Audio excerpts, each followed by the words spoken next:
What's up everybody? Welcome to the Stocks channel. Today the bulls were fighting back at the bear, trying to hold support, and they were able to do so. So right now the question is whether or not the bulls are going to be able to push off support coming into next week. First up, let's take a look at the S&P 500 SPY ETF. So let's crack open this chart and see what's going on in the stock market today. All right. Today's SPY was up 0.14% and we hit the full range of the support at 467 all the way up to the resistance at that 20 daily moving average at 470. And you can see all of those moving averages are all bunched up right there at 470.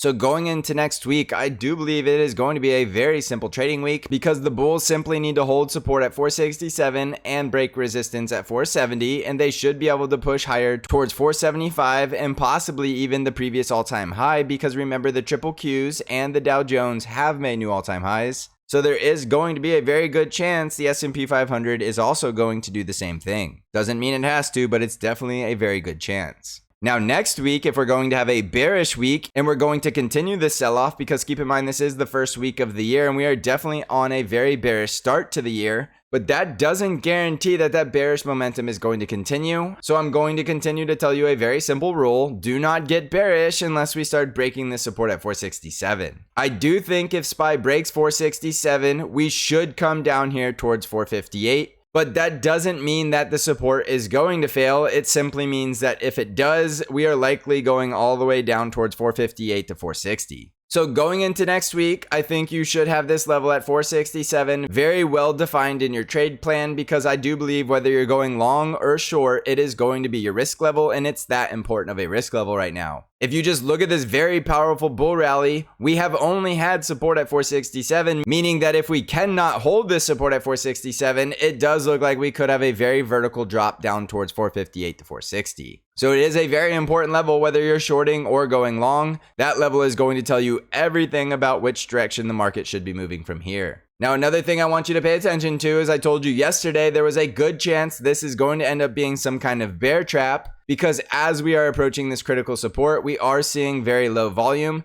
However, if that support fails, we could start to see the volume picking up as people start to panic and exit their long positions. So just keep in mind, low volume alone isn't a good enough reason to go long. If we lose this support and start free falling, you should be managing your risk accordingly, or even considering shorting the market until we get to the next support lower. So that's how I view the S&P 500 right now, and I do believe it's very simple, all dependent on one level, and that level is 467.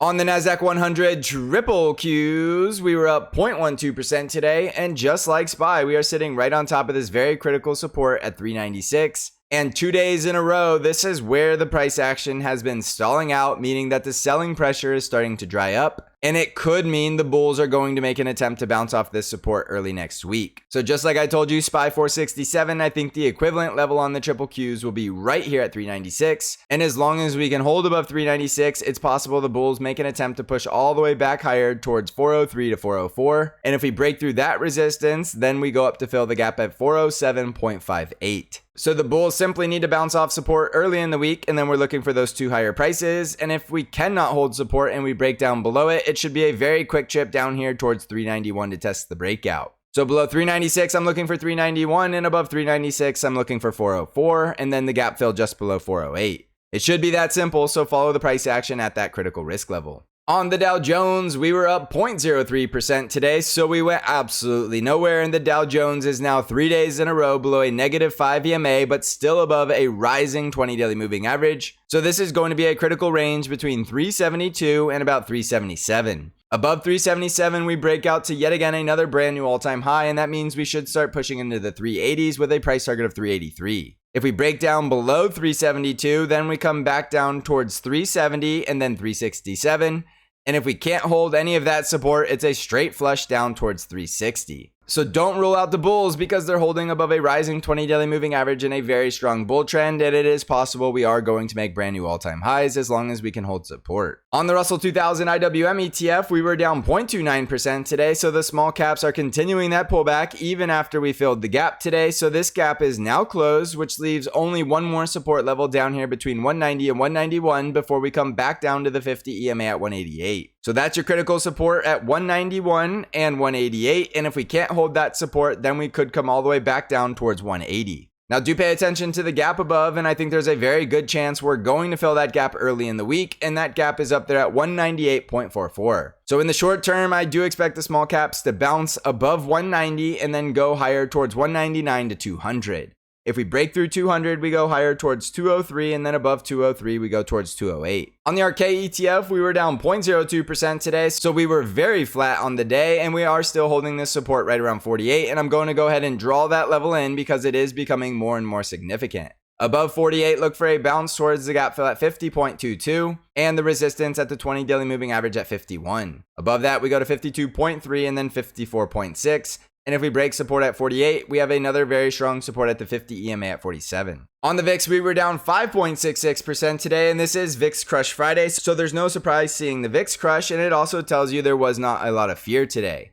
So with the VIX crushing, and we didn't even get up to 15, that is a bullish signal, and especially because we're at support. So while the VIX is heading lower and we're holding above support in the indices, I think you should have a very open mind about very bullish possibilities because it's possible we bounce from support and continue higher. If we are going to get more bearish, we need to see the VIX spiking well above 15 and 16 and getting all the way above here into the 18 and 20 zone. On Bitcoin, we are currently down nearly 1% as Bitcoin is still struggling to break this resistance at 44,600, and that's the resistance we need to break to confirm we're going higher to the next price target at 47,500. If we can't hold this resistance breakout and we get rejected, you're looking for support near the bottom of the range at 40,500, and if we break below that, we're going to 38,000. On Nvidia stock, we were up 2.29% today, and yesterday I told you as long as Nvidia can hold this support at 475, it was possible that we push back towards the top of the range at 504, and it does look like that is the scenario that is playing out. As price action breaks out, we're regaining the bull trend, so you can now manage your risk right here at 484, and as we hold above 484, it's likely we're going to push higher towards 496 all the way up to 504, and if we break above 504, I do believe we're going to go on a very powerful bull run towards 600. Now, if at any point we make a lower high and we don't get up to these higher price targets and we slice down through 475, that is your bearish price action signal that we're coming down towards 454, 435, and a gap fill right around 424. So stay bullish above 475 and only get bearish if we break down below it. On Tesla stock, we were down 0.18% today as Tesla is still heading down towards this support at 234 and 230 and a gap fill right around 225. I'm only getting bullish on Tesla if it can break above 244, and then above 244, I'll be looking for 255.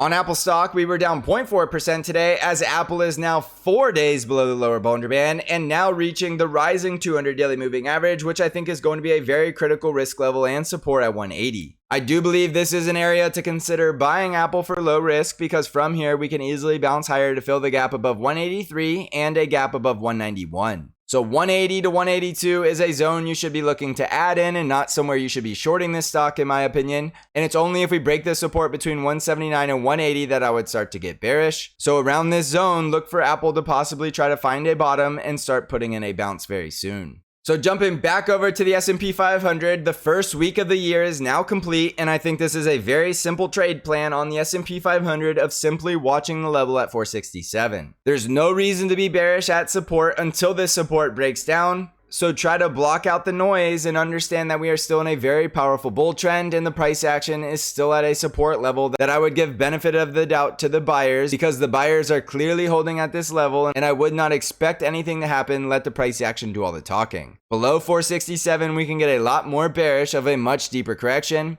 But right at 467, it's possible this was just a pullback before we continue higher towards a new all-time high. You saw brand new all-time highs last year in the Dow Jones and the Nasdaq 100, even though a lot of people spent the entire year being bearish, even though the chart was telling them to be bullish with the bullish price action of higher lows and higher highs and continuing to hold very critical support zones. So do not make that same mistake in 2024. Get in the habit of letting the price action do all the talking and only trading what the chart is giving you. Noise should not be part of your trade plan. You should have critical risk levels and how the price action is behaving around those risk levels. And that should dictate what you're doing in the market, whether you're long or short or simply sitting in cash. So it's going to be a great trading year and we are going to absolutely crush this market on Bank Trade Alerts. So if you want to come crush the market with us, you can find out how to join Bank by clicking on the link below. If you want access to any of my intraday updates and analysis, you simply need to join the Stocks Channel Discord server and you can find out how to join that by clicking on the link below as well. So thank you for watching everybody. I hope you're crushing this market. And as always, I will see you in the next episode.